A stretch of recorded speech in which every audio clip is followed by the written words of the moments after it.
Stephen Colbert was never one to shy away from controversy or confrontation. As a seasoned late-night host, he was known for his sharp tongue, quick wit, and unapologetic political commentary. That evening, when Pam Bondi walked onto the set of The Late Show, the audience expected an energetic exchange, but few could predict just how intense things would get. Bondi, composed and confident, took her seat opposite Colbert as the crowd erupted into polite applause. Colbert wasted no time and dove straight into the conversation, setting the tone for what would quickly turn into one of the most talked about interviews of the year.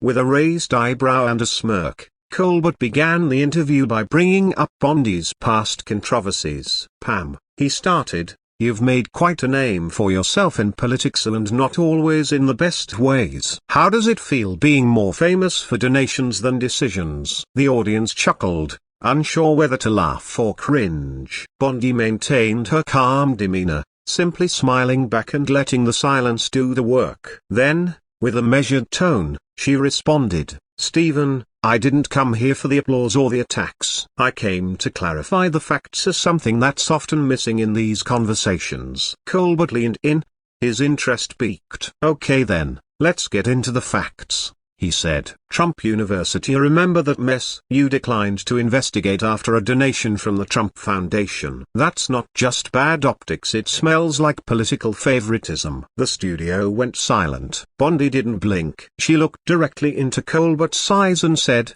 "I made decisions based on law, not donations. I stand by my record, and if we're going to talk about influence, maybe we should start with who's influencing your writers." The crowd gasped. Colbert looked momentarily caught off guard, and Bondi didn't miss a beat. She continued, "I've served the public for years, and every move I've made is documented. Accusations are easy. Proof takes work. If there was a real issue, there would have been legal consequences. There weren't any." Her words were deliberate, her voice firm. Colbert tried to regain control. "But Pam," he said, "you have to admit, politics today is all about perception, and your actions didn't inspire much trust." Bondi replied, "And yet I'm still invited to platforms like this one. That says something about the public's need to hear from all sides, even the ones you may not agree with." The conversation then shifted toward Bondi's alignment with former President Trump.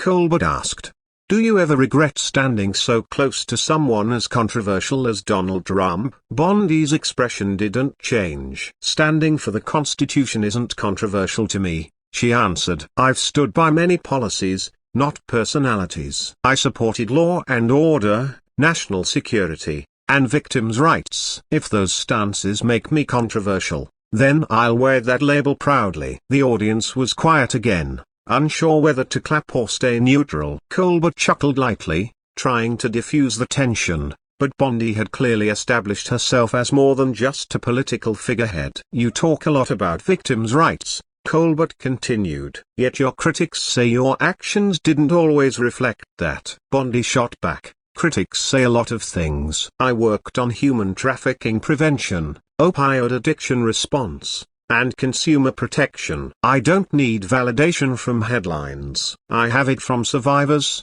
families, and the people of Florida." Her voice didn't waver, and her message landed hard. Some audience members began nodding, clearly moved by her conviction. Colbert, sensing a shift, adjusted his tone. "Okay, I'll give you that. But don't you think America needs less political theater and more real accountability?" Bondi smiled. "Exactly. That's why I came here to speak for myself instead of letting people like you speak for me." The crowd reacted loudly to that one. A few whoops echoed through the studio. Colbert tapped his desk lightly, a sign he recognized a good jab when he heard one. "Touch a tilde copyright," he said. "Still, public trust is low, and your name does bring baggage. How do you rebuild that trust?" Bondi leaned forward. "You earn it, one decision at a time, one person at a time. Real leadership isn't about popularity. It's about doing the right thing when nobody's watching." Colbert, clearly impressed despite himself, decided to go deeper. "Let's get personal," he said. Do you think being a woman in politics made your critics louder? Bondi's answer was immediate. Absolutely. There's a different lens on women, especially conservative ones. Strength gets called coldness. Confidence gets called arrogance. But I didn't step into politics to be liked. I stepped in to serve. The audience erupted in applause this time, with many visibly moved. Colbert nodded in appreciation, recognizing the sincerity behind her words. That's a powerful answer, he admitted. I wasn't expecting that. Bondi didn't back down. Stephen, your platform has power. What you say shapes opinions. But power also comes with responsibility. You get laughs, sure, but sometimes at the cost of truth. I'm here to set that record straight. The studio was unusually quiet for a late-night show. Even Colbert seemed to pause, considering her point. Fair enough, he said. Let me ask this. Do you think there's hope for civil discourse in this country, or have we passed the point of no return? Bondi nodded, slowly. There's always hope, but it starts with listening, even when it's uncomfortable. Colbert finally broke into a smile. You came in ready, he said. I thought this would be fun, but you came with a full briefcase of receipts. Bondi smiled back. I don't do things halfway. When I speak, I bring facts. He laughed. You sure do. Well, Pam, I'll say this conversation didn't go the way I thought it would. You've surprised a lot of people tonight. Bondi replied. Maybe that's the point. Maybe it's time to stop underestimating people based on sound bites and start hearing them out fully. The audience gave another round of applause, louder this time. As the interview began to wind down, Colbert offered Bondi a final question. If you could change one thing about the way people see you, what would it be? Bondi paused thoughtfully. I'd want them to see the whole picture, not just the headlines or the controversies. I've made mistakes. Who hasn't? But I've also worked hard,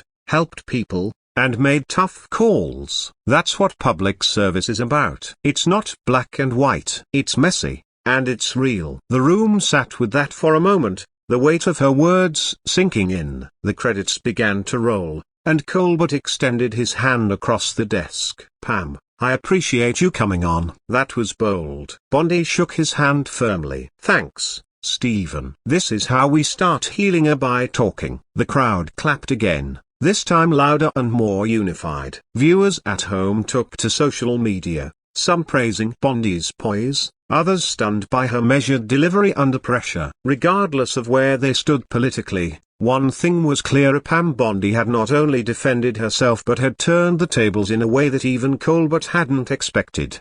After the show, clips of the interview went viral. Commentators across the spectrum weighed in. Some called it a masterclass in staying composed under fire. Others admired Colbert for giving her space to speak. The moment where Bondi challenged Colbert's influence on narrative became a key talking point. That's what courage looks like, one viewer tweeted. Not agreeing with her, but that was impressive. As the public replayed the exchange, it became evident that this wasn't just entertainment. It was a lesson in resilience, mutual respect, and the unpredictable power of conversation. The next day, Bondi addressed reporters outside a press event. Last night was important, she said. It showed that even in the most hostile environments, honesty and courage can shift the room. When asked if she would return to the show in the future, she smiled and said, if invited, absolutely. I believe in facing the fire. Colbert, in his next monologue,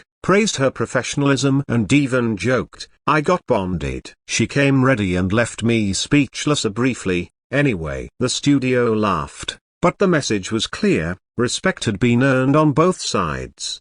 Bondi's team later confirmed that the interview had sparked a noticeable increase in support and positive outreach. Emails poured in from people thanking her for representing strength and grace under pressure. Others noted that the conversation had changed their minds about her entirely. In a political climate often dominated by shouting matches and closed ears, her measured tone struck a chord. She had turned what could have been immediate rap into a platform for clarity and conviction. For many, it was a reminder that listening still holds power and that calm can, at times, be louder than noise. Meanwhile, Colbert reflected on the encounter in a podcast interview. I love when guests challenge me, he said. Pam didn't flinch. That takes guts. And honestly, it made for great TV. We need more of that. His praise was unexpected but genuine. He emphasized that disagreeing didn't mean disrespecting her and that conversations like theirs could inspire viewers to do the same in their own lives. As the media storm settled, what remained was an unexpected alliance of sorts, two voices from very different worlds, proving that with the right attitude,